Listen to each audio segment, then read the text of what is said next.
తెలుసు పార్లమెంట్ సమావేశాలు జరుగుతున్నాయి. ఇప్పుడు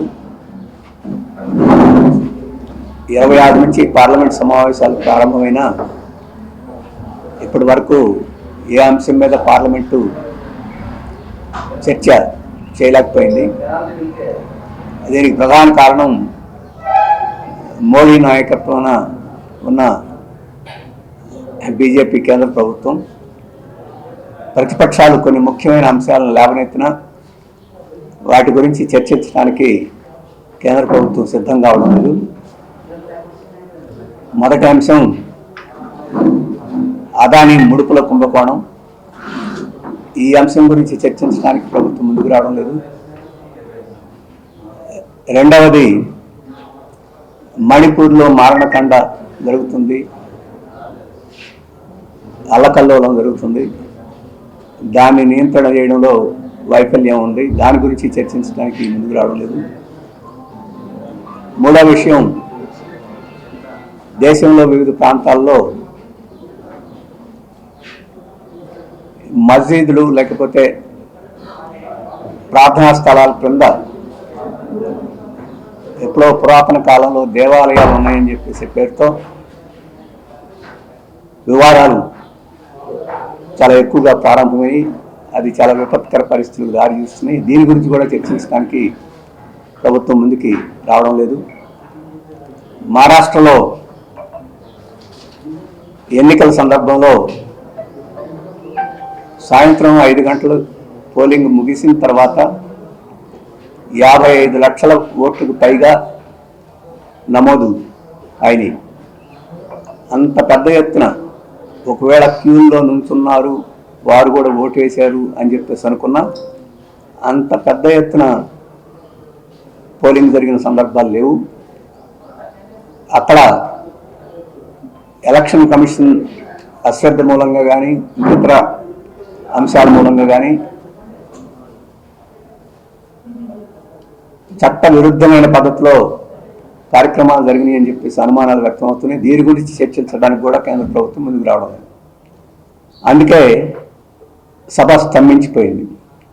మరి కేంద్ర ప్రభుత్వానికి ఈ అంశాల మీద చర్చ చేయడానికి ఎందుకు భయం అర్థం కావడం లేదు.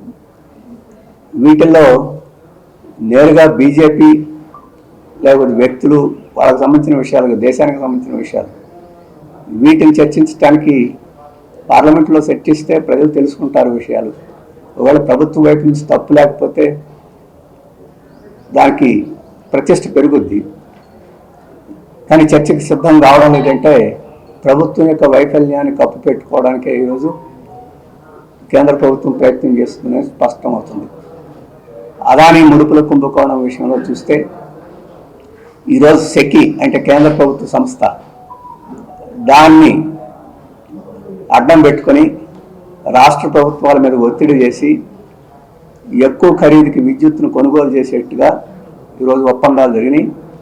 అది కేంద్ర ప్రభుత్వం యొక్క మెహర్బానీ, అంటే అదానికి మేలు చేయాలని చెప్పేసి కేంద్ర ప్రభుత్వ సంస్థలను దుర్వినియోగం చేయడం తప్ప ఇంకోటి కాదు.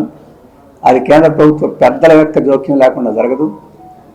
అందుకే ఈరోజు అదానీ అంతకుముందు హిండెన్బర్గ్ సంస్థ వెల్లడించిన విషయాల సందర్భంలో కేంద్ర ప్రభుత్వం అదానిని రక్షించింది, విచారణకి ఆదేశించకుండా. ఇప్పుడు మళ్ళీ ఈ ముడుపుల కుంభకోణం నుంచి అదానీని రక్షించడానికి కేంద్ర ప్రభుత్వం ప్రయత్నం చేస్తుంది. జాయింట్ పార్లమెంటరీ కమిటీ వేయడానికి కూడా నిరాకరిస్తుంది. జాయింట్ పార్లమెంటరీ కమిటీ వేస్తే వాస్తవంగా మెజారిటీ సభ్యులు ప్రభుత్వం సంబంధించిన వాళ్ళే ఉంటారు. అయినా ఈరోజు కేంద్ర ప్రభుత్వం భయపడిపోతుంది. కేంద్ర ప్రభుత్వం యొక్క లోపాలు ఏమి లేకపోతే అట్లా భయపడాల్సిన అవసరం లేదు. 1750 కోట్ల రూపాయలు పక్కన ఆంధ్రాలో సాక్షాత్తు ముఖ్యమంత్రికే ముడుపులు ఇచ్చామని చెప్పేసి అమెరికాలో కోర్టులో ఫైల్ చేసిన అఫిడవిట్లో పేర్కొన్నారు. అలాగే 2029 కోట్ల రూపాయలు మొత్తం 5 రాష్ట్రాల్లో రాజకీయ నాయకులకు ముడుపులు ముట్ట చెప్పామని చెప్పేసి అదానీ సోదరులే వారి యొక్క కమ్యూనికేషన్స్లో రాసుకున్నారు. ఇంత పెద్ద కుంభకోణం ఈరోజు దేశంలో జరిగితే అవినీతిని అరికట్టే ప్రభుత్వం మాది, నీతి నిజాయితీ ప్రభుత్వం మాది అని చెప్పి చెప్పుకోవడంలో అర్థం లేదు, అది మోసం అవుతుంది. అందుకని వెంటనే జేపీసీని, జాయింట్ పార్లమెంటరీ కమిటీని అదాని విషయం మీద వేసి విచారణ చేయాలని చెప్పేసి కోరుతున్నాము. అలాగే మణిపూర్ విషయంలో కూడా బీరేన్ సింగ్ బీజేపీ ముఖ్యమంత్రి, ఆయన రక్షించేదానికి ఈరోజు కేంద్ర ప్రభుత్వం, హోమ్ మినిస్ట్రీ ప్రయత్నం చేస్తుంది. అతని మూలంగానే ఈరోజు అక్కడ వైషమ్యాలు, హత్యాకాండ ఈరోజు జరుగుతుంది. ఇదంతా ఉగ్రవాద శక్తులకు కూడా ఊతం ఇచ్చే పద్ధతిలో ఉంది. ఈ మధ్యకాలంలో ఈశాన్య రాష్ట్రాల్లో ఉగ్రవాదం అనేది కొద్దిగా సమస్య పోయింది. మళ్ళీ ఇప్పుడు దాన్ని కేంద్ర ప్రభుత్వ విధానాలు మళ్ళీ పెంచుతున్నాయి. ఈ దేశ సమైక్యత ప్రమాదం. ఇప్పటి వరకు అనేక విషయాల మీద స్పందిస్తుంటారు మోడీ గారు, కానీ ఇప్పటి వరకు కనీసం మణిపూర్ని సందర్శిద్దామని చెప్పేసి మోడీ గారు అనుకోలేదు. అంత అల్లకల్లాలు జరుగుతుంటే ఈ దేశ ప్రధాని స్పందించకపోవడం అనేది అమానుషత్వం తప్ప ఇంకోటి కాదు. అందుకని వెంటనే మోడీ మణిపూర్ని సందర్శించాలి, పార్లమెంట్లో దాని చర్చను నిర్వహించి సరైన పరిష్కారం కనుక్కోవాలని చెప్పేసి కూడా మేము కోరుతున్నాం. మహారాష్ట్రలో జరిగిన ఎన్నికల విషయాలను కూడా స్పష్టంగా పార్లమెంట్లో చర్చ జరగాలని చెప్పేసి కోరుతున్నాం.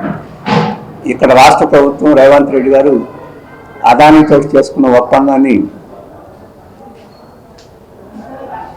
100 కోట్ల రూపాయలు స్కిల్ యూనివర్సిటీకి సహాయం చేయడానికి రద్దు చేసుకుంటామని చెప్పేసి ప్రకటించారు. బహుశా అక్కడ రాహుల్ గాంధీ గారు తీవ్రంగా విమర్శ చేస్తున్నాడు అదానిని. బహుశా దానికి అనుగుణంగా ఉండేదానికి ఈయన విత్డ్రా చేసుకుంటున్నట్టు కనపడుతుంది. కానీ దురదృష్టం ఏంటంటే ఈరోజు అదానీ గారు డ్రోన్లు తయారు చేస్తున్నారు. Hi everybody, this is Kireeti Damaraju. Like, share and subscribe to Saira TV. ఓ సైరా.